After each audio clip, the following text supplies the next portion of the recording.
And since it's Marin, the monk and grace are one. The monk and a basketball are dangerous. All right, I'll explain what that means in a moment. Thank you, Josh. I hope Josh gets to tell a story. He is phenomenal.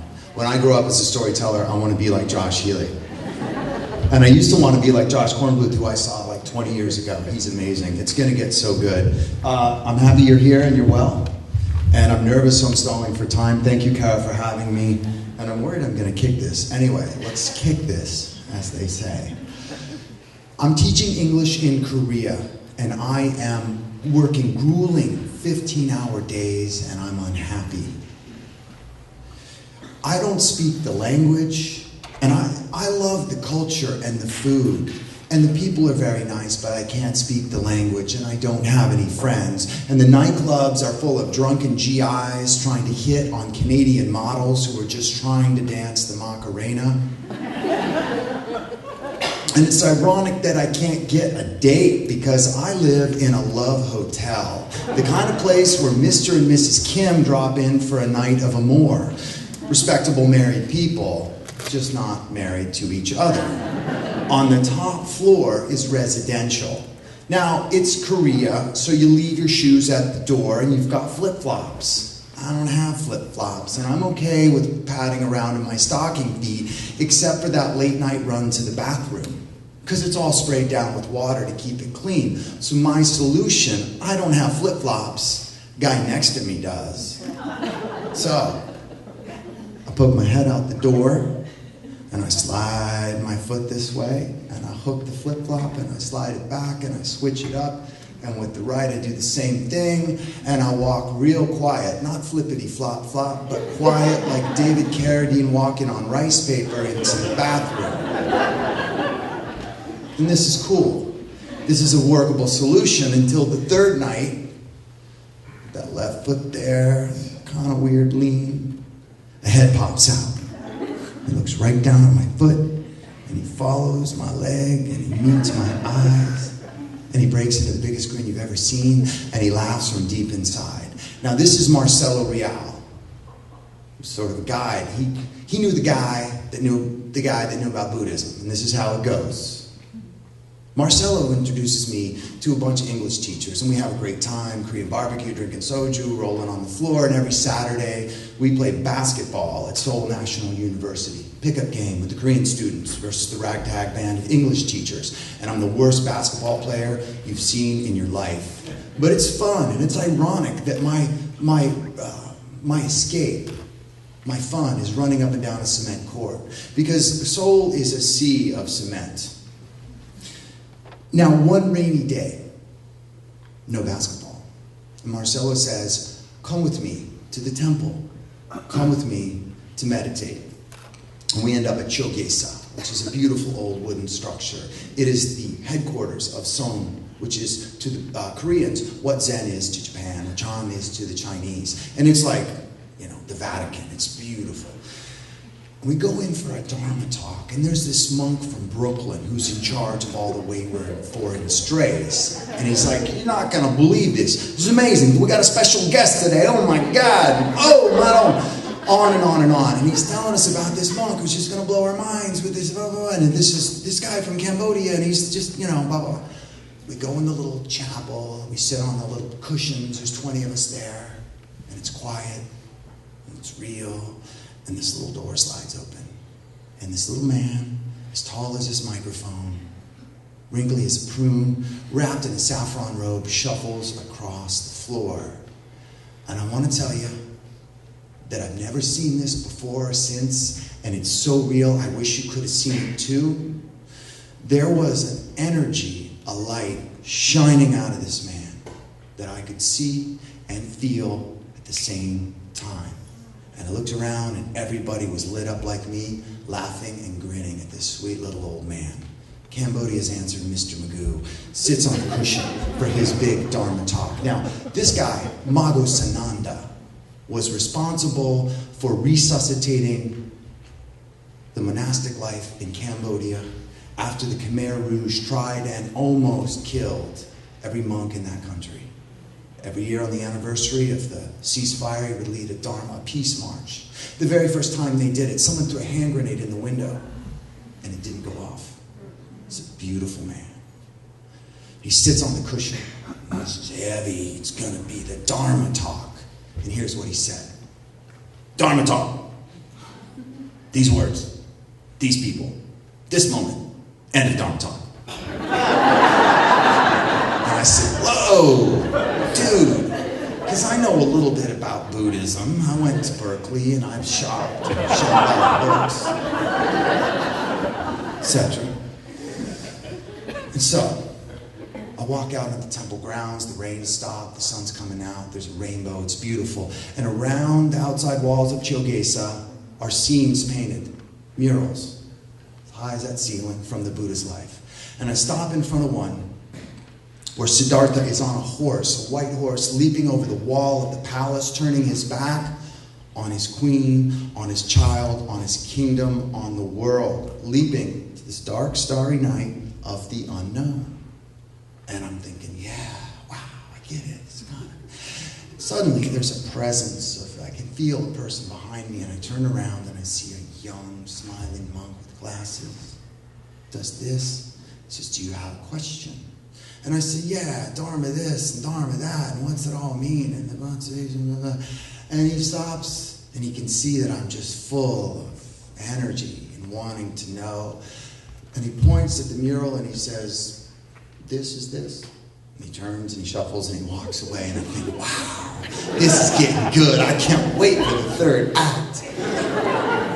And so I go to my favorite tofu spot, my little hot pot spot on the Insadong Gil, which is the artist part of Seoul, which is beautiful. It's all the old wooden shoju screen doors and very temple-like. And then I go for a hike. Now, as I said, Seoul is a sea of cement down here on the material plane, and it's punctuated by lush green hills that are reaching up to some sort of more exalted place, reverence for nature, and hiking seems like a full-time job, all right? Cats are wearing alpine boots and gaiters for the snow that I can't see in August, khaki cargo shorts, and little photojournalist vest with more pockets, I don't know what, all of it topped off by a green felt brim with a little feather. Korean doodle dandy. This is going on. But the only sweat they're exerting is beer sweat, because they're hiking like 200-300 yards up to the outdoor cafe and getting blasted on soju. Like me and the English teachers on Friday night. But no, man, I'm doing this. And I'm walking and I'm hiking, I'm getting my exercise, and I hear this wailing sound. It's really low at first, it's in the background, it's a wailing sound. And it gets louder as I hike and weave around, and I'm coming up, and it's loud and loud and loud, and finally around the last corner on the top of the hill is a beautiful old wooden temple, painted blue and red and yellow, and I go inside and there's just a haze of incense and a golden Buddha statue. And there's a monk sitting on a cushion with a wire coming down from a speaker and a CB radio. This is the most enlightened truck driver I've ever seen, but it's kind of jarring. It's not what a Buddhist should do. And I feel somebody behind me, and I turn around, and it's the same monk from the temple. A couple hours later, there he is. He smiles, and he says, and I'm thinking, he goes like this, and I'm going like this, because I've got a question, and he's about to speak. And I know what he's going to do. He's going to ask me the rhetorical question, the koan, that's already got the answer inside that I need, and he knows, but I haven't even said it. And he says to me, who's the greatest NBA player of all time? Kareem Abdul-Jabbar or Michael Jordan? I'm LA born and raised, but before I can say this, and I said, well, who are you? And he says, my name is Pop Song.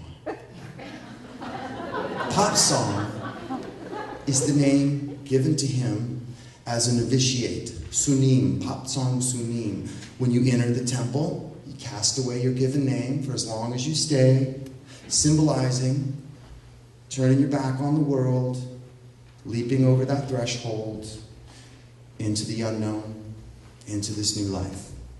We walk down the hill and we start to talk. And he, of course, about basketball and the Dharma. Celtics versus the Lakers. And then he says, do you like Robert De Niro? And I said, yeah, I love The Godfather, but, you know. And he says, do you like Godfather 2? And I said, you know, the sequel's supposed to be better, but, you know, I like Godfather 1. And, you know, I really can't decide, because really, they're all one. Never mind Godfather 3. We didn't talk about that. Now, finally, he stops and he says, well, Deer Hunter? Yeah, okay. And then he says, what about Angle Roxanne? And I said, Angle Roxanne? He says, Angle Roxanne, De Niro, Marty Scorsese. And I don't get what he's saying. He's got a bit of a heavy accent, and that's okay. And he stops and he puts his fingers, and he goes, Angle Roxanne. And I hear him fine, and he's saying, angry oxen, which is a translation in Raging Bull. And I'm thinking, you're a Buddhist monk who's into the NBA and movies about the mob, shooting innocent deer, and playing Russian roulette in a Viet Cong prisoner of war camp. What is going on? And he tells me. Now, Pop Song and I connect. We click, and we begin to meet every week. We do an exchange. I teach him about English. He teaches me about the Dharma. And it's really cool. You know, he's into it, and it's phrasal verbs and gerunds. The vocabulary, questions like, what's a bitch slap? Who are the honkies? What's the difference between fuck off and fuck you? You want a Zen koan? Think about the difference between fuck off and fuck you. So, now, I'm still playing basketball all the time, and I meet, actually, you know, after we did this session, we walked, and I'm talking about basketball, and he's kind of hinting that he wants to play, but that's kind of not monk-like. And anyway, we meet one night after a session. I invite him out to dinner. This is a big deal. He's like off, you know, he's got a weekend pass off the base, as it were. Might as well stick with the military analogies, right? So, I take him to the same place, and I want him to bring me my little tofu spot, because he's a vegetarian, because he's a monk, right? Now, he hooks me and cuts left into the place that's famous for their chicken. And this poor kid, he's 19, thin as a rail, he's been eating rice the last 6 months, I don't know. He orders this, he orders that, he's packing it away. And I'm thinking, what about the chicken, man? This, you know, we're not supposed to eat the chicken. And he says, don't worry, I will pray to Buddha for the chicken. And while I'm thinking, do they pray? I don't remember. But he pushes back from the table, he burps, giggles, and says, oh, I'm fed up. Pop Song's so cute. I'm walking back to the temple, we're winding along, and suddenly we see one of the senior monks staggering towards us, and he is blasted. This kid is wasted. He's got a woman on his arm that can best be described as a tardy-looking broad. She's got a pack of cigarettes, she's pulling out two. Now, I have seen Kung Fu. I know that it's not about soju and Korean barbecue, it's about a bowl of rice and some green tea, okay? As I said, I have been to the mountaintop, well, at least to Mount Tam, and I've been to the SF Zen Center. I know that you're supposed to be this, like, really sanctimonious, serene person. You're not supposed to laugh when the senior monk at the SF Zen Center sits on the cushion and farts, okay? And I have hiked Mount Tam in silence. My girlfriend was a Buddhist, which pretty much meant I was a Buddhist too, etc. So I say, what the hell, this isn't, it's not right, it's wrong. And he says, he is awake. He is unchained from the material plane. He is awake. Are you? And I realize I'm not. I'm caught up in judgment. I'm caught up in the way it should be. I'm caught up in the past and the future stuck like this.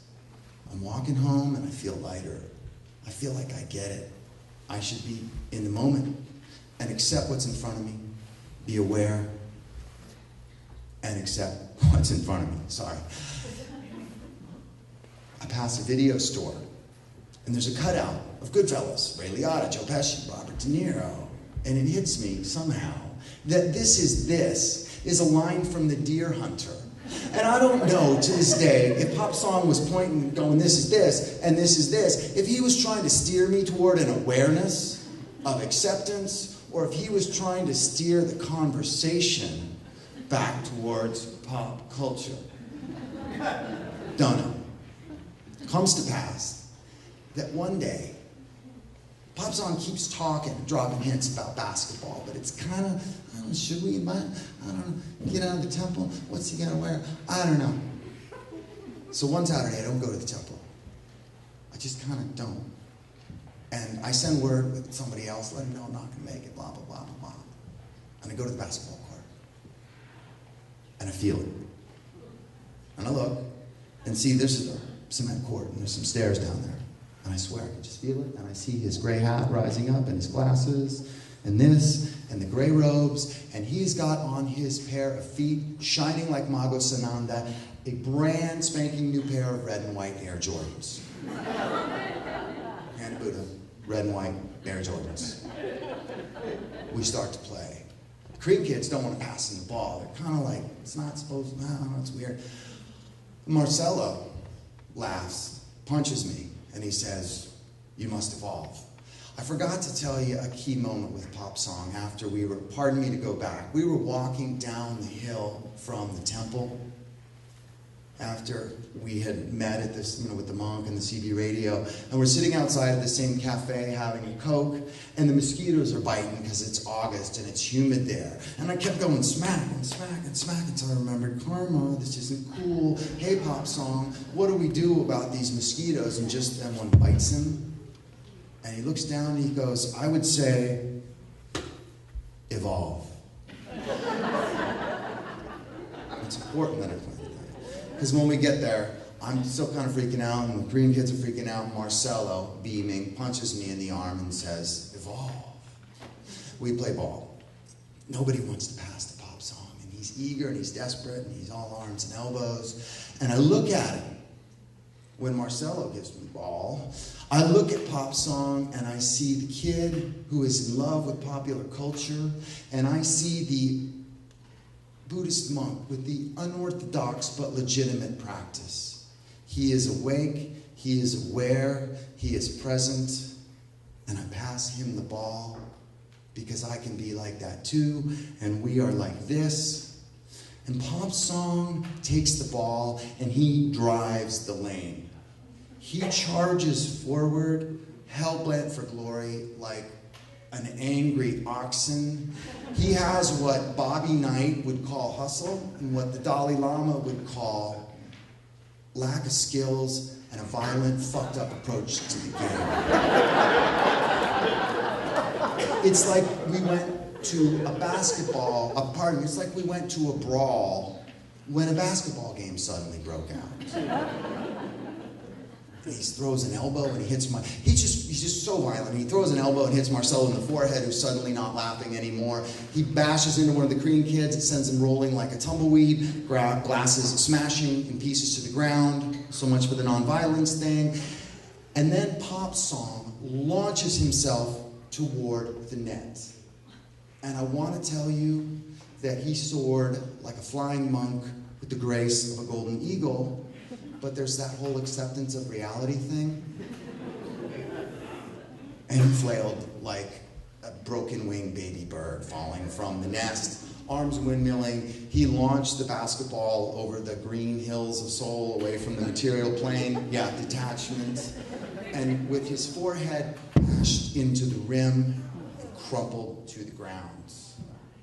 And I leaped over the bodies of the fallen, strewn like my illusions about Buddhism, scooped up his glasses, helped him to his feet, dusted him off, and he touches the blood to his forehead. And he looks right at me, and he says, I must evolve. Thank you.